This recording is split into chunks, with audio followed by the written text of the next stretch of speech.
안녕하세요. 장연구소의 장엘리입니다. 함께 또 장연구소의 시간을 채워주실 장유진 캐스터 자리해 주셨습니다. 어서 오세요. 네, 안녕하세요. 캐스터 장유진입니다. 네, 장유진 캐스터. 좀 불안하죠? 간밤에 뉴욕 증시 굉장히 큰 폭으로 하락을 했습니다.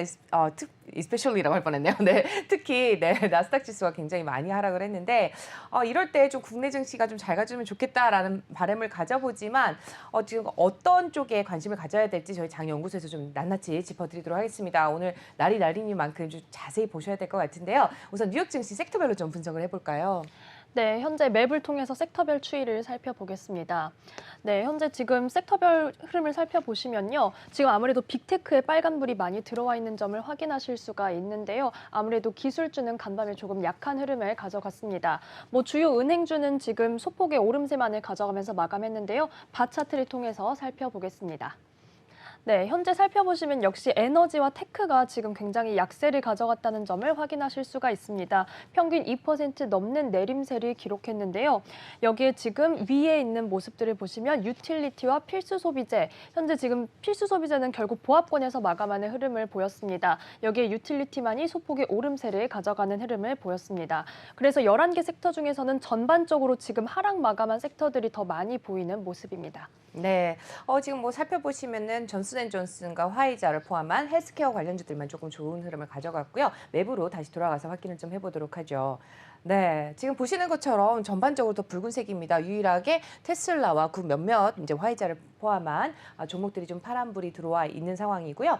어떻게 확인을 해봐야 될지 또 자세히 좀 전해드리도록 하죠. 종목별로 확인해 보겠습니다. 첫 번째로 좀 확인해 볼 종목 아무래도 빅테크 쪽이 아닐까 싶은데 구글부터 살펴볼까요? 네, 아무래도 지금 물가 지표가 발표가 되면서 증시가 전반적으로 타격을 입었는데요. 여기에 미 10년물 국채금리도 크게 올랐다라는 얘기를 앞서 짚어주셨습니다. 여기에 기술주들이 크게 타격을 입었는데 특히 구글 같은 경우는 반독점 관련된 이슈까지 나와 있는 상황입니다.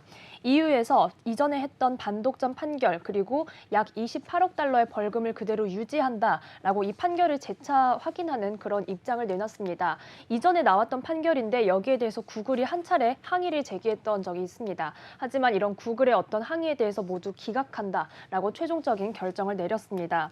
이에 대해서는 쇼핑 서비스 내에서 지배적인 지위를 남용한 것이 인정된다라고 재차 강조하는 그런 입장을 보였는데요. 여기에 구글은 2% 넘는 내림세 속에 2,917달러 선에 거래를 마쳤습니다. 여기에 지금 아마존도 함께 살펴볼 텐데요. 마가 중에서는 지금 아마존의 낙폭이 가장 컸습니다. 2.63% 내림세 속에 3,482달러 선의 정규장 거래를 마쳤습니다. 아무래도 아마존도 저희가 어제 장연구소에서 EU의 이런 반독점 관련 조사에 대해서 좀 미리 합의를 하려고 시도하고 있다라는 소식을 전해드린 바가 있는데 아무래도 구글의 판결이 재차 확인이 되면서 아마존에도 함께 악재로 영향을 미쳤습니다. 네, 안타깝게도 리비안 관련해서 또 아마존이 좋은 흐름을 가져갈 거라고 예상을 했었는데 지금 악재가 조금 더 강하게 작용을 한 흐름을 확인해 보실 수가 있겠습니다. 지금 알파벳과 또 아마존에 이어서 또 마이크로소프트도 주가 확인해 보도록 하죠. 최근 들어서 시총 굉장히 크게 자리 잡고 있는 마이크로소프트 1.53%나 하락을 했습니다. 어떤 소식이 있을까요? 네, 마이크로소프트는 사실 오히려 간밤에 전해진 소식은 장기적으로는 긍정적으로 내다볼 만한 소식들이 나왔습니다. 하지만 역시 기술주 약세, 이런 국채금리 하락과 전반적인 증시 타격을 면치 못하는 모습을 보여줬는데요. 우선 마이크로소프트는 앞으로 교육기관용 3만 엔 가격대의 PC를 미국과 일본에 순차적으로 판매할 것이다 라는 이런 계획을 좀 내놨습니다. 이 PC에는 윈도우 11의 한정판이 탑재가 될 예정인데요. 사실 지금 미국에서의 이런 교육시장 PC는 구글이 꽉 잡고 있는 상황이라고 합니다. 시장 점유율이 60%가량 차지를 하고 있는데 이런 구글에 좀 대항하기 위한 조치인 것으로 현재 분석이 되고 있습니다. 여기에 또한 마이크로소프트 메타버스와의 접목을 계속해서 강화할 전망인데요. 내년부터는 마이크로소프트의 팀즈에 메타버스를 접목해서 아바타로 회의를 참여할 수 있게끔 하겠다라는 계획도 밝힌 바가 있습니다. 네, 마이크로소프트 관련 소식까지 좀 전해드렸습니다. 사실상 어제까지만 하더라도 AMD를 포함한 엔비디아 굉장히 좋은 흐름을 계속 가져갔었는데요. 국채금리 급격한 상승으로 인해서 또 앞으로도 테이퍼링이 이제 이미 발표가 다 났지만 금리 상승으로 인해서 주식이 굉장히 주가들이 굉장히 큰 타격을 받는 흐름을 가져갔습니다. 반도체 섹터도 만만치 않은데요. 함께 확인해 보시죠. 네, 우선 전반적인 추이와 좀 이슈를 살펴보시면요. 우선 파죽지세 정말 거의 9거래일 연속해서 오름세를 가져가던 필라델피아 반도체 지수가 간밤에는 3% 가까이 하락하는 그런 흐름을 보였습니다. 여기에 강세를 이어가던 반도체 기업들 주가가 폭락하면서 거의 5% 내외의 내림세를 기록하는 종목들도 많이 있었는데요. 여기에 또 미국 지금 반도체 기업들에는 조금 타격이 될 만한 소식이 있었습니다. TSMC와 소니가 일본의 합작 회사를 설립해서 반도체를 한 달에 5만 장을 공급할 것이다. 이런 계획을 좀 밝혔습니다. 그래서 결국은 TSMC와 소니의 합작 이런 소식이 전해지면서 나머지 기업들에는 조금은 어떤 경쟁력, 약간의 악재로 작용하는 그런 모습을 보였습니다. 여기에 우선 지금 종목별로 주가를 확인해 볼 텐데요. 우선 퀄컴과 AMD의 타격이 좀 컸습니다. 퀄컴 살펴보시면 4% 넘게 빠지면서 159달러 선에 거래 마쳤습니다. 이어서 최근에 강한 모습 보여줬던 AMD도 역시 크게 조정받는 흐름을 보였는데요. 6% 넘게 빠지면서 139달러 선에 정기장 거래를 마쳤습니다. 여기에 대장주인 엔비디아 역시 크게 낙폭을 가져갔는데요. 거의 4% 가까이 내리면서 294달러 선에 거래 마쳤습니다. 하지만 여전히 엔비디아에 대해서는 긍정적인 전망 그리고 앞으로 눈여겨보셔야 할 소식들이 나와 있습니다. 우선 다음 주인 17일에 실적을 발표할 예정이고요. 또한 뱅크 오브 아메리카가 엔비디아에 대해서 첨단 기술이 계속해서 이용되고 있는 시장에서 엔비디아의 시장 기회는 점점 커지고 있다라고 분석을 했습니다. 여기에 목표 주가를 기존의 275달러에서 340달러로 대폭 상향했다는 소식 함께 전해드립니다. 네, 어쨌든 간밤에 좀 조정을 받기는 했지만 목표 주가는 상향했다는 소식을 전해드립니다. 뭐 앞으로 또 추이 어떻게 될지 지켜보시면 좋을 것 같고요. 간밤에 금융 관련주들 어떤 흐름을 보이는지 확인해 보겠습니다. 특히 마스터카드를 포함한 카드사 쪽 관련 쪽은 좀 좋은 흐름을 가져간 것 같은데 다행히 네, 페이팔을 제외하고는 거의 다 녹색불을 켜고 있네요. 비자카드부터 살펴볼까요? 네, 비자카드 살펴보시면 1% 넘게 오름세 가져갔습니다. 215달러 선에 정규장 거래를 마쳤는데요.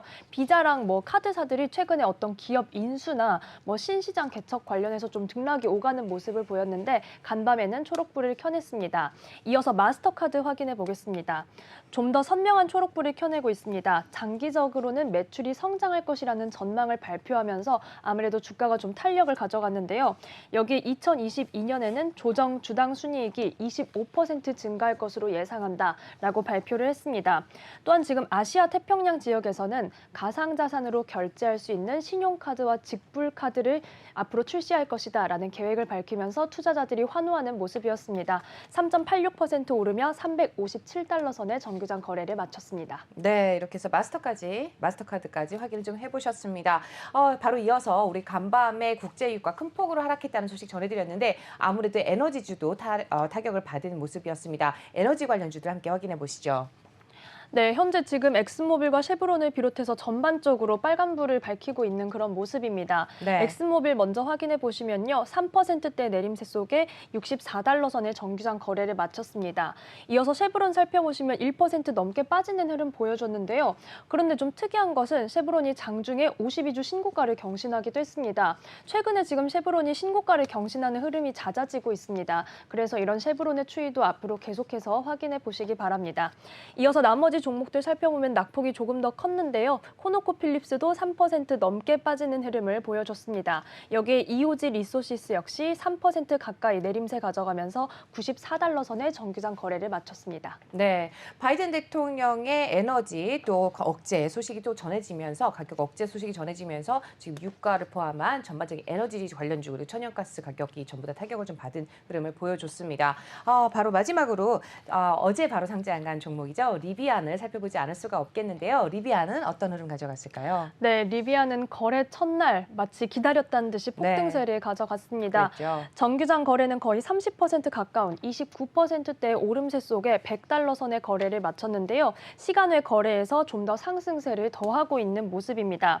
여기 지금 아마존은 2030년까지 리비안에서 전기 트럭 10만 대를 주문했고 이르면 내년부터 이 차량을 이용해서 운송에 좀 참여를 할 계획이다라고 밝힌 바가 있습니다. 앞으로 리비안의 추이도 계속해서 저희가 전해드리도록 하겠습니다. 네, 리비안에 이어서 우리 또 내일 한국에 또 디즈니 플러스가 상륙을 하게 됩니다. OTT 시장에 또 출격을 앞두고 있는 디즈니 플러스 또 디즈니 관련주도 함께 좀 확인을 해볼 텐데요. 디즈니는 어땠을까요? 네, 사실 장 마감 후에 실적 발표를 했는데 현재 지금 낙폭을 더하고 있는 모습입니다. 정규장 거래는 소폭의 내림세만을 기록했는데요. 현재 애프터마켓에서는 4% 넘게 빠지면서 166달러 선에 거래되고 있습니다.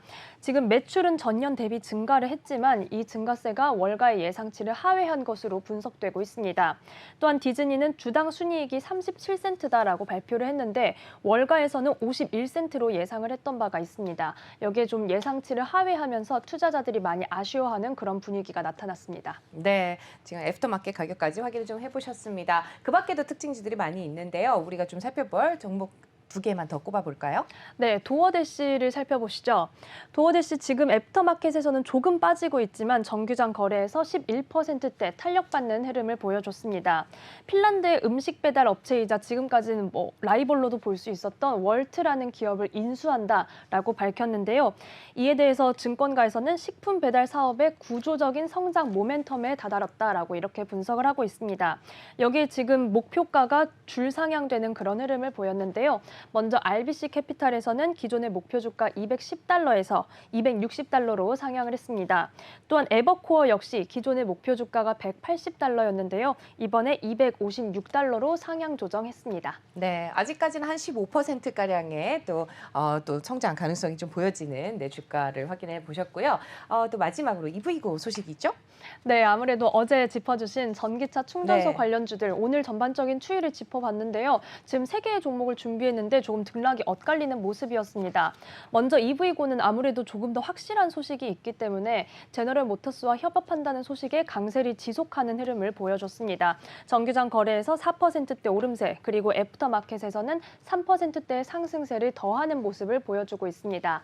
반면 인프라한 수혜주로 분류됐던 블링크 차징과 차지포인트는 이번에는 조금 내림세를 가져갔는데요. 블링크 차징 살펴보시면 정규장에서 6%대 탄력 떨어지는 흐름 보여줬습니다. 이어서 차지 포인트까지 만나보겠습니다.